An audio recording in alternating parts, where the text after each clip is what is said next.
শরৎ মানেই স্নিগ্ধতার আহ্বান। নীল আকাশের অবারিত ক্যানভাসে তুলোর মতো সাদা মেঘের আঁকিবুকি। ভোরবেলায় শিশির ভেজা ঘাস যেন মুক্তার মালা ছড়ানো। বাতাসে ভেসে আসে কাশফুলের শুভ্র সৌন্দর্য। ধান খেতে শীষ ধরে ওঠা সোনালি ফসল জানান দেয় সমৃদ্ধির আগমনী বার্তা। শরতের দুপুরে রোদটা থাকে নরম, মধুর আলোকছটা যেন প্রকৃতিকে সাজিয়ে তোলে নতুন করে। দূরে কাকের ডাক, পাখিদের ঝাঁক আর মাঠে কৃষকের হাসি মিলেমিশে এক অপরূপ সুর তোলে। নদীর জল শান্ত, শ্যামল প্রকৃতির বুকে এক স্বচ্ছ আয়নার মতো প্রতিফলিত হয় আকাশ। বাংলার শরৎ শুধু ঋতু নয়, এটি এক অপার কবিতা, যেখানে আনন্দ, আশা আর নতুন স্বপ্নের আলো ঝরে পড়ে।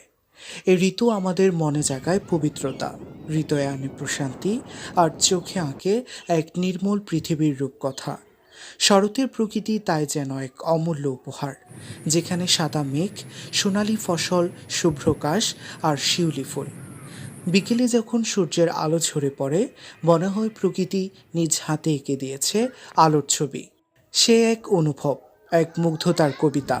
আর প্রতিটি হাওয়ায় আছে শান্তি, প্রতিটি রোদে আছে আশা, আর প্রতিটি কাশফুলে লুকিয়ে আছে জীবনের আনন্দের বার্তা।